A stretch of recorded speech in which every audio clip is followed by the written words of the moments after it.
আব্দুর রহমান ইবনে আউফ রাদিয়াল্লাহু আনহু। তিনি ইসলামের প্রাথমিক যুগে ইসলাম গ্রহণ করেন। তিনি ছিলেন সেই স্বল্প সংখ্যক সাহাবীদের মধ্যে একজন যিনি দুইবার হিজরত করেন। প্রথমবার হিজরত করেন আবিসিনিয়ায়, দ্বিতীয়বার হিজরত করেন মদিনায়। রাসূল সাল্লাল্লাহু আলাইহি ওয়াসাল্লাম তার সাহাবীদের মধ্যে ২৫ জনের বেশি সাহাবীকে বিভিন্ন সময় জান্নাতের সুসংবাদ দিয়েছেন। আব্দুর রহমান ইবনে আউফ রাদিয়াল্লাহু আনহু সেই সৌভাগ্যবান সাহাবীদের একজন যিনি দুনিয়ার বুকে জান্নাতের সুসংবাদ পান। তিনি মদিনায় হিজরত করেন প্রায় খালি হাতে। মক্কা থেকে যখন হিজরত করেন তখন তেমন কিছু সাথে করে নিয়ে যেতে পারেননি। তার সকল স্থাবর সম্পত্তি মক্কায় রেখে আসেন। মদিনায় গেলে রাসূল সাল্লাল্লাহু আলাইহি ওয়াসাল্লাম তার সাথে ভ্রাতৃত্বের বন্ধন করে দেন সাদ ইবনে রবিয়া রাদিয়াল্লাহু আনহুর সাথে। সাদ রাদিয়াল্লাহু আনহু ছিলেন মদিনার অন্যতম ধনী সাহাবী। তার অনেক জমিজমা ও সম্পদ ছিল এবং একাধিক স্ত্রী ছিল। সাহাবীদের মধ্যে ভ্রাতৃত্বের বন্ধন করা হলে একজন সাহাবী তার অপর ভাইকে সবকিছু উজাড় করে দিতে প্রস্তুত ছিলেন। তারা চাইতেন নিজেরা যতটা ভালো আছেন অপর ভাইকেও ততটা ভালো রাখতে, নিজেরা যতটা সম্পদশালী আছেন অপর ভাইকেও ততটা সম্পদশালী বানাতে। সাদ রাদিয়াল্লাহু আনহু ছিলেন তাদের মধ্যে অন্যতম। তিনি তার দিনী ভাই আব্দুর রহমানকে বললেন, ভাই আমার, সবাই জানে যে আমি মদিনার মধ্যে সবচেয়ে ধনী ব্যক্তি। তোমার সাথে আমার ভ্রাতৃত্বের সম্পর্ক হয়েছে। তুমি আমার কাছে কি চাও? যা চাইবে আমি তোমাকে তাই দেব। আব্দুর রহমান রাদিয়াল্লাহু আনহু কিছুই বললেন না। তাই সাদ রাদিয়াল্লাহু আনহু চিন্তা করলেন তার সম্পদকে দুভাগ করবেন। এক ভাগ রাখবেন নিজের জন্য, আরেক ভাগ দিয়ে দেবেন তার দিনী ভাই আব্দুর রহমানকে। সাদ রাদিয়াল্লাহু আনহুর এতটাই উদার মন মানসিকতা ছিল যে তিনি তার সারা জীবনের কষ্টোপার্জিত সম্পদ, উত্তরাধিকারী সম্পদ হিসেবে প্রাপ্ত সম্পদ, সকল সম্পদের অর্ধেক একজন অজানা মানুষকে দিতে চাচ্ছেন এই কারণে যে তিনি তার দিনী ভাই বিপদে পড়ে হিজরত করেছেন, তার বাড়িতে আশ্রয় নিয়েছেন। শুধুমাত্র আল্লাহর সন্তুষ্টির জন্য সাদ রাদিয়াল্লাহু আনহু তার কোটি টাকার সম্পদ একজনকে দিতে চাচ্ছেন। শুধু সম্পদ দিয়েই ক্ষান্ত হচ্ছেন না। একজন পুরুষ অন্যের সাথে সবকিছু ভাগাভাগি করতে পারলেও তার স্ত্রীর দিকে কেউ চোখ তুলে তাকাবে এটা সহ্য করতে পারে না। সাদ রাদিয়াল্লাহু আনহু তার দিনী ভাই আব্দুর রহমানকে প্রস্তাব দিলেন, আমার দুজন স্ত্রী আছে, এর মধ্যে আপনার যাকে পছন্দ হয় আমি তাকে তালাক দেব। তার ইদ্দত পূর্ণ হলে আপনি তাকে বিয়ে করতে পারবেন। এমন সুবর্ণ সুযোগ পাওয়ার পরেও আব্দুর রহমান রাদিয়াল্লাহু আনহু উদার সাহাবী সাদ রাদিয়াল্লাহু আনহুর প্রস্তাব ফিরিয়ে দিলেন। তিনি ছিলেন ব্যক্তিত্ব সম্পন্ন। কেউ ফ্রিতে কিছু দিলেই তিনি নিয়ে নেবেন এমন মানসিকতা তার ছিল না। প্রবল আত্মমর্যাদাবোধ এক্ষেত্রে বাধা হয়ে দাঁড়ায়। বিনয়ের সাথে প্রস্তাব ফিরিয়ে দিয়ে মহানুভব সাহাবীর জন্য তিনি দোয়া করলেন, আল্লাহ আপনার সম্পদ ও পরিবারে বরকত দান করুন। আব্দুর রহমান রাদিয়াল্লাহু আনহু এই লোভনীয় প্রস্তাবটি ফিরিয়ে দিয়ে বিকল্প চিন্তা করলেন। তিনি মদিনায় নতুন। মদিনায় কোথায় বাজার আছে, কোথায় কি বিক্রি হয় সেটা তিনি জানতেন না। তিনি সাদ রাদিয়াল্লাহু আনহুকে বললেন তার একটা উপকার করতে, আর তা হলো মদিনার বাজার কোথায় সেটা দেখিয়ে দিতে। মদিনায় তখন একাধিক বাজার ছিল। কোনো বাজার ছিল ইহুদিদের নিয়ন্ত্রণে, আবার কোনো বাজার ছিল সাহাবীদের নিয়ন্ত্রণে। সাদ রাদিয়াল্লাহু আনহু মদিনার অলিগলি সব চিনতেন। তিনি আব্দুর রহমান রাদিয়াল্লাহু আনহুকে মদিনার বাজার কোথায় এবং কোথায় কি পাওয়া যায় সব কিছু দেখিয়ে দিলেন। আব্দুর রহমান রাদিয়াল্লাহু আনহু ছুটলেন মদিনার বাজারে। মদিনায় নতুন করে শুরু হলো তার ব্যবসায়িক জীবন। তখনকার সময় মদিনার বাজারে অনেক কিছু বিক্রি হতো। ভোগ্যপণ্য থেকে শুরু করে কাপড়, ঘোড়া সবকিছুই পাওয়া যেত। ইয়েমেন, শাম, মিশর থেকে কাপড় আসতো মদিনার বাজারে। আব্দুর রহমান রাদিয়াল্লাহু আনহু প্রথমে বাজার পরিদর্শন করেন। তিনি দেখলেন এই বাজারে কি কি বিক্রি করা যায়। সবকিছু বিবেচনা করে তিনি ঘি আর পনিরের ব্যবসা শুরু করেন। ঘি এবং পনিরের ব্যবসা করার পর আব্দুর রহমান রাদিয়াল্লাহু আনহু ঘোড়ার জিনের ব্যবসা করতেন। এই ব্যবসা ছিল বেশ লাভজনক। এটা অনেকটা গাড়ি বিক্রি না করে গাড়ির বিভিন্ন যন্ত্রাংশ বিক্রি করার মতো। আব্দুর রহমান রাদিয়াল্লাহু আনহু এই ব্যবসায় সফল হবার পর ঘোড়ার ব্যবসা শুরু করেন। তার ব্যবসার অন্যতম সফলতা ছিল তিনি দ্রুত বিক্রি করতেন। অধিক লাভের আশায় পণ্য মজুত করতেন না। একবার মদিনায় শোরগোল পড়ে গেল, চারদিকে ধুলা উঠছে, সবাই আতঙ্কিত। মদিনায় বিশাল সৈন্যবাহিনী আসলে এমনটা হবার কথা। একজন খোঁজ নিতে গেল, গিয়ে শুনল এটা আব্দুর রহমান রাদিয়াল্লাহু আনহুয়ের ব্যবসায়িক কাফেলা। 700 উট বোঝাই পণ্য মদিনায় এসেছে। এক একটি উটে অনেক টাকার পণ্য। মদিনার বাজারে এগুলো পাইকারি বিক্রি হবে। এক একটি উটে কেমন পণ্য বহন করা সম্ভব এটা বোঝার জন্য আমরা চিন্তা করতে পারি একটি ভ্যান বা ঠেলাগাড়ির। একটি ভ্যানে অন্ততপক্ষে 10,000 টাকার খাদ্যদ্রব্য রাখা যাবে। আব্দুর রহমান রাদিয়াল্লাহু আনহুর পুরো কাফেলায় সেই হিসেবে প্রায় 700 ভ্যান ছিল, যা প্রায় 70 লক্ষ টাকার পণ্য। আব্দুর রহমান রাদিয়াল্লাহু আনহু সব পণ্য বিক্রি না করে দান করে দিলেন।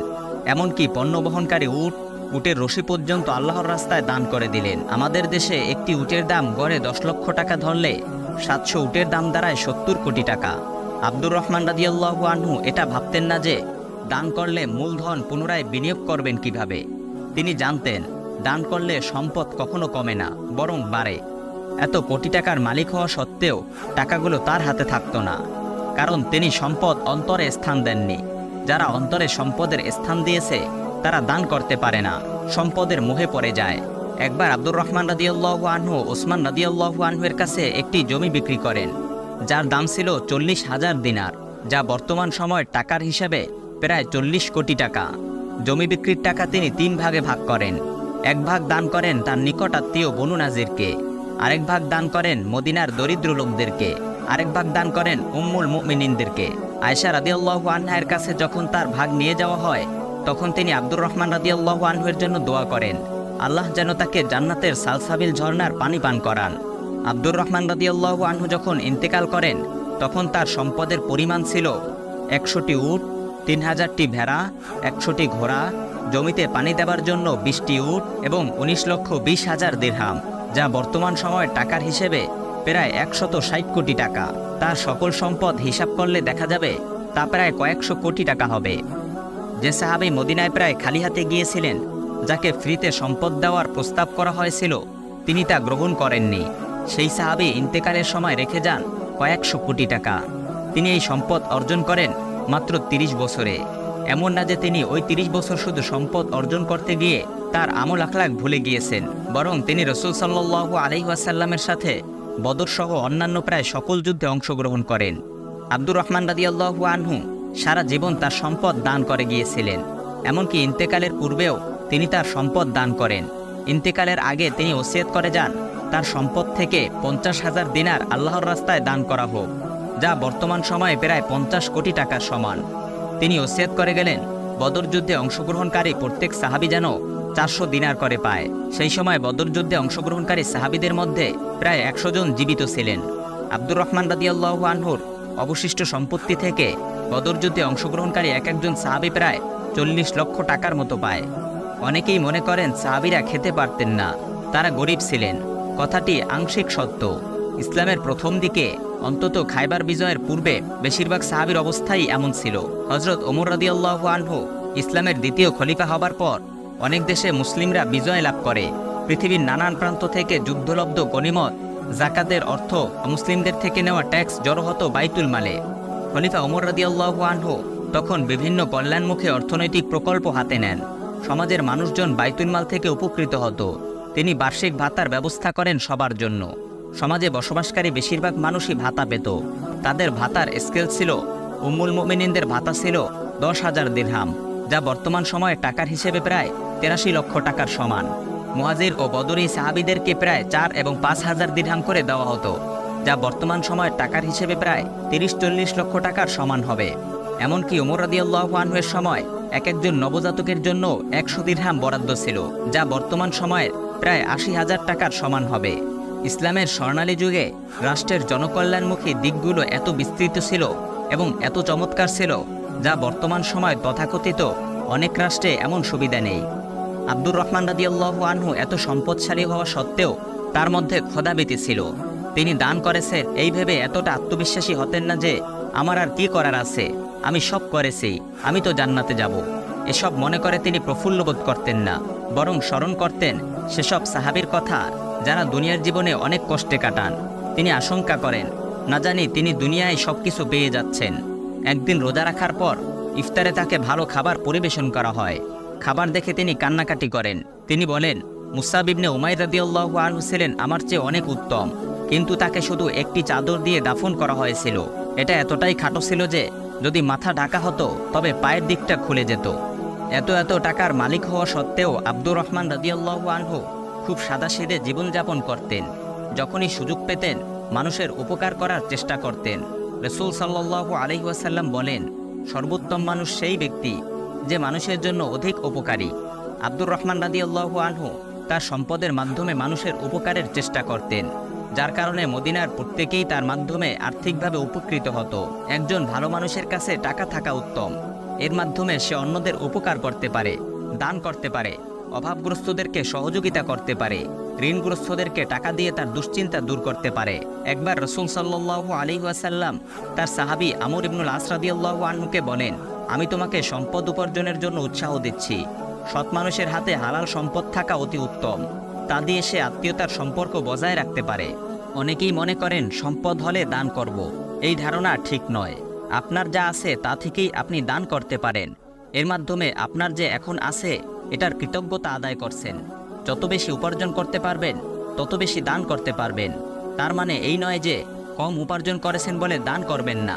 রাসূল সাল্লাল্লাহু আলাইহি ওয়াসাল্লাম বলেন, দান করলে সম্পদ কমে না, বরং বাড়ে। সাহাবীদের হাতে যখন সম্পদ খুব একটা ছিল না, তখনও তারা দান করতেন। শুধু নিজেরাই দান করতেন না, বরং পরিবারের সদস্যদেরকেও দান করতে উদ্বুদ্ধ করতেন।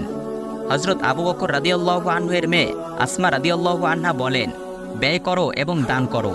অনেক সম্পদ হলে দান করব এমনটা ভেবো না, তাহলে দেখবে সম্পদও হবে না, দান করাও হবে না।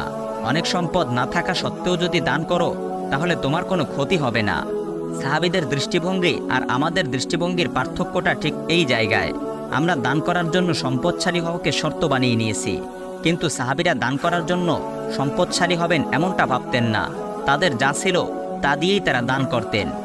প্রিয় সুধী, আল্লাহ তাআলা আমাদের সকলকে হযরত আব্দুর রহমান রাদিয়াল্লাহু আনহু এর মতো বেশি বেশি দান করার মতন তৌফিক দান করুন। আজ এ পর্যন্তই। আমাদের চ্যানেলে নতুন হয়ে থাকলে সাবস্ক্রাইব করুন। ভিডিওটি ভালো লাগলে লাইক, কমেন্ট ও শেয়ার করে অন্যদের দেখার সুযোগ করে দিন। আসসালামু আলাইকুম ওয়া রাহমাতুল্লাহ।